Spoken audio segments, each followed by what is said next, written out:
आज़ादी के बाद से आज तक अब 75 साल मना रहे हैं हम आज़ादी के।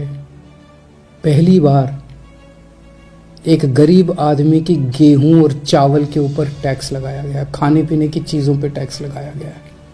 कभी नहीं लगाया, किसी सरकार ने नहीं लगाया। सबसे क्रूर चीज है ये। एक बिल्कुल गरीब आदमी, एक भिखारी जिसका कुछ नहीं होता, वो भी मार्केट से जब गेहूं और चावल अब खरीद के लाएगा, उसको उस पर टैक्स देना पड़ेगा। किसी सरकार ने इतना क्रूर कदम नहीं उठाया था। गेहूं पे टैक्स लगा दिया, चावल पे टैक्स लगा दिया, गुड़ के ऊपर टैक्स लगा दिया, शहद पे टैक्स लगा दिया, छाछ पे टैक्स लगा दिया, लस्सी पे टैक्स लगा दिया, दही पे टैक्स लगा दिया, पनीर पे टैक्स लगा दिया। क्या जरूरत पड़ गई? क्या ऐसी क्या हालत हो गई केंद्र सरकार की कि गरीब से गरीब आदमी की खाने के ऊपर टैक्स लगाने की नौबत आ गई, जो आज तक 75 साल में कभी नहीं हुआ था।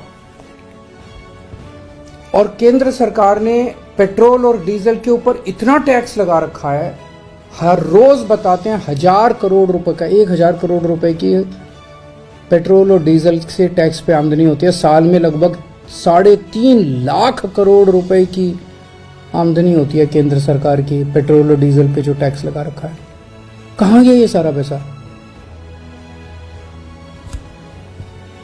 और अब कह रहे हैं कि सारी जितनी सुविधाएं जनता को फ्री में मिलती हैं वो बंद होनी चाहिए। सारे सरकारी स्कूल या तो बंद किए जाएं और या सारे सरकारी स्कूलों में बच्चों से फीस ली जाए, ऐसा कह रहे हैं ये लोग। आप सोच के देखो, अगर सरकारी स्कूलों में फीस लगने लग गई, देश के कोने कोने के अंदर सरकारी स्कूल, वैसे ही सरकारी स्कूलों के अंदर पढ़ाई खराब है, और अगर सरकारी स्कूलों में फीस लगने लग गई तो बच्चे को तो कोई नहीं पढ़ा पाएगा। आधे से ज्यादा बच्चे इस देश के अनपढ़ रह जाएंगे। देश आगे कैसे बढ़ेगा? कह रहे हैं कि सारे सरकारी अस्पतालों के अंदर अब पैसे लगने चाहिए। सरकारी अस्पतालों में जो फ्री का इलाज होता है वो बंद होना चाहिए। सरकारी स्कूलों से मेरे को याद आया कि कई राज्य सरकारों ने अब सरकारी स्कूलों में फीस लगा भी दी है। मैंने मीडिया में खबरें पढ़ी हैं कि एक राज्य के अंदर 120 रुपए महीना फीस लगा दी है, एक राज्य के अंदर 500 रुपए महीना फीस लगा दी है। कहां से लाएगा एक गरीब आदमी 500 रुपए महीना अपने बच्चों को पढ़ाने के लिए? अब ये सारे देश के अंदर सरकारी अस्पतालों के अंदर कह रहे हैं कि सरकारी अस्पतालों में बिना पैसे दिए इलाज नहीं होगा। गरीब आदमी के पास इलाज कराने के पैसे नहीं है, वो कहां से लाएगा पैसे इलाज कराने के लिए? और जिसके पास पैसे नहीं है उसका इलाज नहीं होगा। मर जाएंगे गरीब लोग इस देश के। और अब ये कह रहे हैं कि राशन भी, फ्री का राशन भी बंद होगा। फ्री नहीं होना चाहिए, फ्री का राशन भी बंद कर देना चाहिए। 75 साल तक जितनी केंद्र सरकारें आई, किसी को ऐसा घाटा नहीं हुआ कि फ्री का राशन बंद कर दिया गया। कब से मिल रहा है फ्री का राशन? कब से राशन की दुकानें कब से हैं? अब ये फ्री का राशन भी बंद करना चाहते हैं।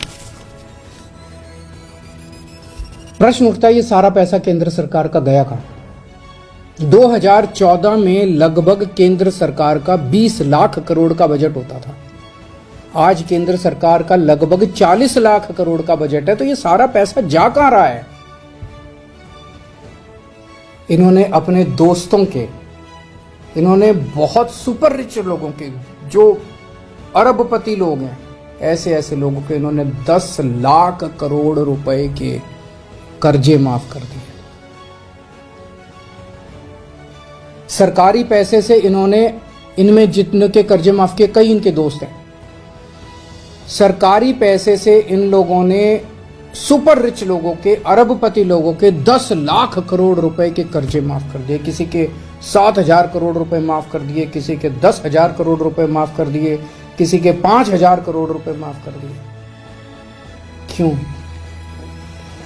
अगर ये कर्जे माफ नहीं किए जाते, इतने करोड़ों करोड़ों हजारों लाखों करोड़ रुपए के अगर कर्जे माफ नहीं किए जाते, तो इनको खाने पीने की चीजों के ऊपर टैक्स लगाने की जरूरत नहीं पड़ती। अगर ये लाखों करोड़ों रुपए के कर्जे माफ नहीं किए जाते, तो आज इनके पास सेना के जवानों की पेंशन देने के लिए पैसे की कमी नहीं पड़ती। अगर इनको ये लाखों करोड़ रुपए के कर्जे नहीं दिए जाते, तो इस तरह की देश की हालत नहीं होती। एक और चीज पता चली है, अरबपति सुपर रिच लोगों के, इन्होंने बड़ी बड़ी कंपनियों के 5 लाख करोड़ रुपए का टैक्स माफ कर दिया। एक तरफ तो कर्जे माफ कर दिए और दूसरी तरफ इनसे जो टैक्स लेना था वो टैक्स माफ कर दिया। गरीब आदमी पे टैक्स लगा दिया। आपके गेहूं, आपके चावल, आपकी दही, आपकी छाछ, आपकी लस्सी, आपकी गुड़, आपकी शहद के ऊपर टैक्स लगा दिया। बड़े बड़े अमीर लोगों के 5 लाख करोड़ रुपए के पिछले कुछ सालों में 5 लाख करोड़ रुपए के इन्होंने टैक्स माफ कर दिए। इन्होंने छूट दे दी इनको।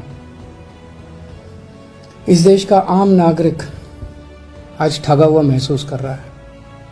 इस देश का आम नागरिक आज धोखा महसूस कर रहा है। ऐसे देश आत्मनिर्भर कैसे बनेगा? ऐसे तो अपने देश के युवाओं का और बच्चों का भविष्य अंधकार में है। अगर ये देश कुछ चंद लोगों के लिए चलेगा, अगर सारा सरकारी पैसा कुछ चंद लोगों पे उड़ाया जाएगा, तो देश आगे कैसे बढ़ेगा? नमस्कार।